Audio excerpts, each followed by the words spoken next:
Mark, thanks. The recent flooding in the region has caused some significant changes to local rivers. Yeah, News Channel 11's Jana Scurry spoke with officials focusing specifically on the Nolichucky and what's been altered since Hurricane Helene. Yes, Sarah, a lot of the changes with the Nolichucky River deal with silt being stripped away from the bottom of the river and deposited in other areas. Also, the debris left over in the water is a concern.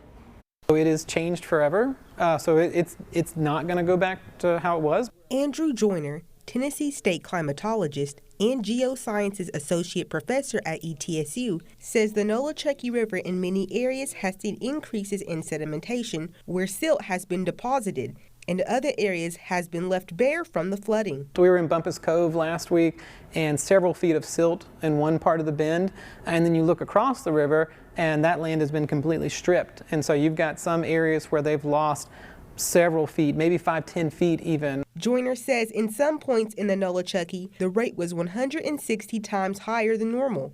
The climate office at ETSU came up with a map to show the differences in the Nolichucky River before and after the flooding. This is the area around Bailey Bridge in Jonesboro before and after the flooding. You may actually have a little bit wider in some locations but shallower, and you've got other locations where curves were kind of straightened, and that's where you might see a little bit increased flow because those curves kind of help slow it down. Jubal Rowe and Jerry Reed are on Kingsport's Fire and Rescue Swiftwater team. They know the Nolichucky well, but the recent flooding brought aggressive rapids that they've never seen before. During the flooding, a lot of the railway blew out and ended up in the river itself, so there's a lot of debris.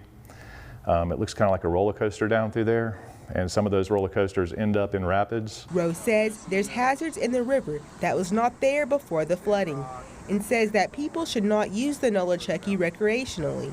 The Swiftwater team were recently on a mission with hazmat teams, searching the debris piles and also marking and dealing with some of the hazardous materials containers that are still, in debris piles through there. The Nolichucky River is different, even for rescue teams. It'll take time to adjust and learn the new landscape. Which means getting out of your boat and looking at the rapids before you choose to go down. And I would definitely walk the big ledge that used to be Quarter Mile, the first ledge in Quarter Mile, because it is hazardous.